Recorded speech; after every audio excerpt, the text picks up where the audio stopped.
जय हिंद स्टूडेंट्स। चलो शुरू करा जाक आज का क्लास। आज के আমরা ক্লাস 10 এর ম্যাথমেটিক্স নিয়ে আলোচনা করব। তো চলো শুরু করা যাক আজকের ক্লাস। দেখে নিই আজকের ক্লাসে কি আছে। তো class 10 mathematics exercise 12.1 question number 1 দুটো বৃত্তের ব্যাসার্ধ ক্রমে 19 সেন্টিমিটার ও 9 সেন্টিমিটার। সেই বৃত্তটির ব্যাসার্ধ নির্ণয় করো যার পরিধি প্রদত্ত বৃত্ত দুটোর পরিধির সমষ্টির সমান। ঠিক আছে, তো আমাদের এখানে কি বের করতে হবে? বৃত্তের ব্যাসার্ধ কত বের করতে হবে। তো চলো প্রথমে কি করব।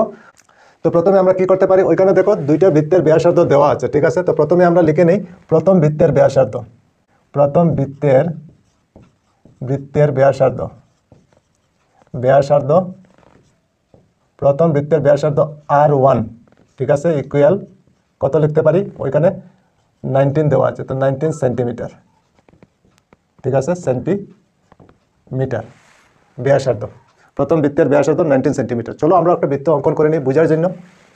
মনে করো এইভাবে ওইটা একটা বৃত্ত। ঠিক আছে, ওইখানে কেন্দ্র, ওইখান থেকে ব্যাসার্ধ ওইটা হলো 19 সেন্টিমিটার। ঠিক আছে, সেন্টিমিটার। বুঝতে পেরেছো নিশ্চয়? ওই বৃত্তটা মনে করো। ঠিক আছে, প্রথম বৃত্ত। আচ্ছা, তো প্রথম বৃত্তের ব্যাসার্ধ 19 সেন্টিমিটার দেওয়া আছে। ঠিক আছে, সুতরাং আমরা কি বের করতে পারি? বৃত্তের পরিধি। সুতরাং প্রথম বৃত্তের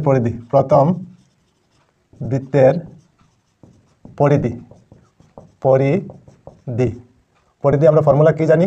2πr। তো আর যেহেতু 1 লিখেছি তো 1 দিতে পারি। ঠিক আছে, 2πr বৃত্তের পরিধি। ঠিক আছে, চলো এখন আগে 2π লিখে নেই। ঠিক আছে, আর R1 কত আছে? R1 হলো 19, ইন্টু দিয়ে আমরা 19 লিখতে পারি। বুঝতে পেরেছো নিশ্চয়? তো প্রথম বৃত্তের পরিধি আমরা কি পেলাম? 2π ইন্টু 19। ঠিক আছে, তো ওই বৃত্তের পরিধি হলো 2π ইন্টু 19। ঠিক আছে, চলো তারপরে আগে দ্বিতীয় বৃত্ত, আরেকটা বৃত্ত আছে যার ব্যাসার্ধ 9 সেন্টিমিটার। চলো আবার দ্বিতীয় বৃত্তের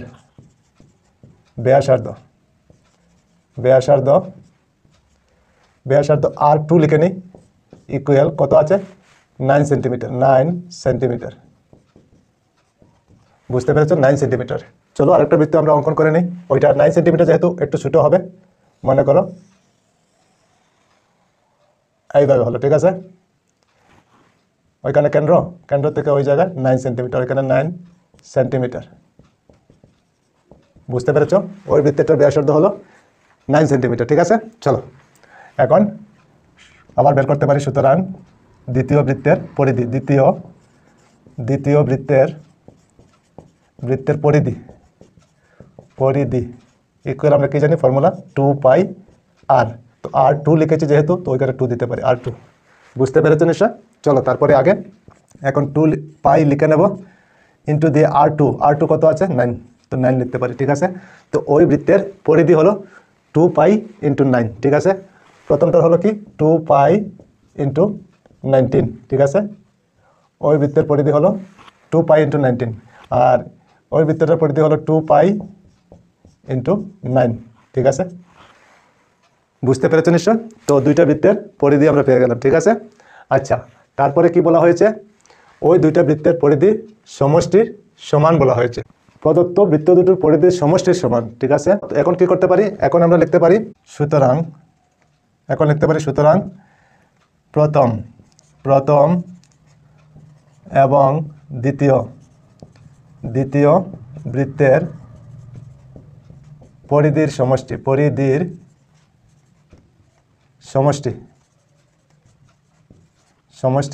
কত লিখতে পারি? পরিধির সমষ্টি। পরিধি হলো প্রথম বৃত্তের হলো 2π ইন্টু 19, 2π ইন্টু 19 প্লাস দিয়ে দ্বিতীয় বৃত্ত হলো 2π ইন্টু 9, 2π ইন্টু 9। ঠিক আছে, দুইটা বৃত্তের পরিধি প্লাস লিখে নিলাম। ঠিক আছে, চলো তারপরে আগে এখন দেখো দুইটার মধ্যে 2π আছে। ঠিক আছে, 2π আমরা কমন নিতে পারি, 2π, তারপর বাকি থাকে কি 19 প্লাস 9। ঠিক, চলো তারপরে আগে 2π লিখে নেব, ইন্টু দিয়ে ওই দুইটা প্লাস করলে কত হবে? 28। বুঝতে পেরেছো নিশ্চয়? তো দুইটা বৃত্তের পরিধি আমরা কত পেলাম? 2π ইন্টু 28। ঠিক আছে, চলো তারপরে আগে এখন কি করতে পারি? এখন আমাদের সেই বৃত্তটির ব্যাসার্ধ বের করতে হবে। কোন বৃত্তটির? এই দুইটা বৃত্ত মিলে আরেকটা বৃত্ত হয়। ঠিক আছে, ওই বৃত্তটার ব্যাসার্ধ বের করতে হবে। ঠিক আছে, জানি না কতটুকু বড়, ওই দুইটা বৃত্ত মিলে আরেকটা বৃত্ত হবে, তো নিশ্চয়ই বড় হবে, ওই দুইটা থেকে বড় একটা বৃত্ত হবে নিশ্চয়, মনে করো ওইটা। ঠিক আছে, এই দুইটা মিলে এইরকম একটা বৃত্ত হবে, ওইখানে কেন্দ্র থাকবে। ঠিক আছে, কেন্দ্র থেকে ওই জায়গায় ওইটা হলো ব্যাসার্ধ। তো ওই ব্যাসার্ধ কত হবে জানি না, ব্যাসার্ধ। ঠিক আছে, ব্যাসের অর্ধেক, ওই ব্যাসার্ধ কত হবে আমাদের বের করতে হবে। ঠিক আছে, তো আমরা জানি না। চলো, তো প্রথম বৃত্ত গেল, দ্বিতীয় বৃত্ত গেল, ওইটা ধরে নিই কি তৃতীয় বৃত্ত। ঠিক আছে, চলো, তো এখন লিখতে পারি কি, মনে করি তৃতীয় বৃত্তের ব্যাসার্ধ কি লিখতে পারি, R1 R2 লিখে নিছি, R1 R2 লিখে নিলাম, বড় যেহেতু তো ক্যাপিটাল আর লিখে নিলাম। ঠিক আছে, ক্যাপিটাল, তো যেহেতু বড় তো ক্যাপিটাল লেটার দিয়ে লিখে নিলাম আর। ঠিক আছে, তৃতীয় বৃত্তের ব্যাসার্ধ ধরে নিলাম কি আর। ঠিক আছে, আচ্ছা, যদি ব্যাসার্ধ আর হয় ওইটা আর ধরে নিলাম, আমরা তো জানি না আর। ঠিক আছে, আচ্ছা, তো এখন আমরা লিখতে পারি, সুতরাং তৃতীয় বৃত্তের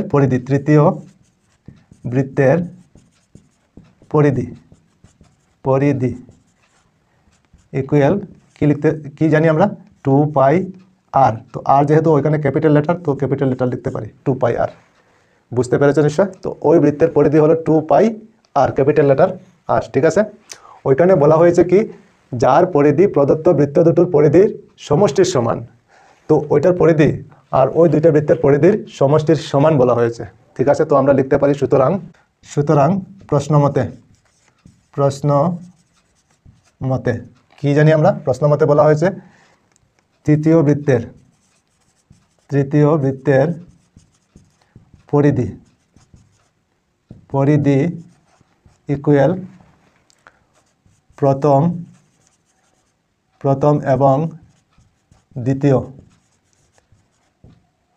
বৃত্তের পরিধির সমষ্টি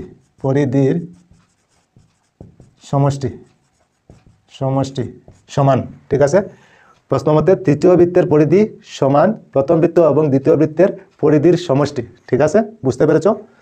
তো তৃতীয় বৃত্তের পরিধি আমাদের এখানে কি আছে, 2π r আছে। চলো, 2π ক্যাপিটাল আর আছে। ঠিক আছে, ইকুয়াল দিয়ে প্রথম বৃত্ত আর দ্বিতীয় বৃত্তের পরিধির সমষ্টি আমরা কি পেয়েছি, পরিধির সমষ্টি 2π × 28, 2π × 28। বুঝতে পেরেছো নিশ্চয় তোমরা? ঠিক আছে, চলো তারপরে আগে, এখন আর রেখে দেবো ওইখানে ইকুয়াল দিয়ে, ওইখানে 2π উপরে থাকবে ইন্টু 28, আর ওইখানে 2π ইন্টু হিসাবে আছে, ওইটা নিচে চলে যাবে 2π। বুঝতে পেরেছো নিশ্চয়? এখন উপরে 2π আর নিচে 2π ক্যান্সেল হয়ে যাবে, বাকি কি থাকবে, আর ইকুয়াল 28। ঠিক আছে, তো আর ইকুয়াল 28। তো তৃতীয় বৃত্তের ব্যাসার্ধ আমরা আর কত পেলাম, 28 সেন্টিমিটার। বুঝতে পেরেছো নিশ্চয়? ওইখানে বলা হয়েছে বৃত্তটির ব্যাসার্ধ নির্ণয় করো। তো আমরা লিখতে পারি, সুতরাং বৃত্তটির ব্যাসার্ধ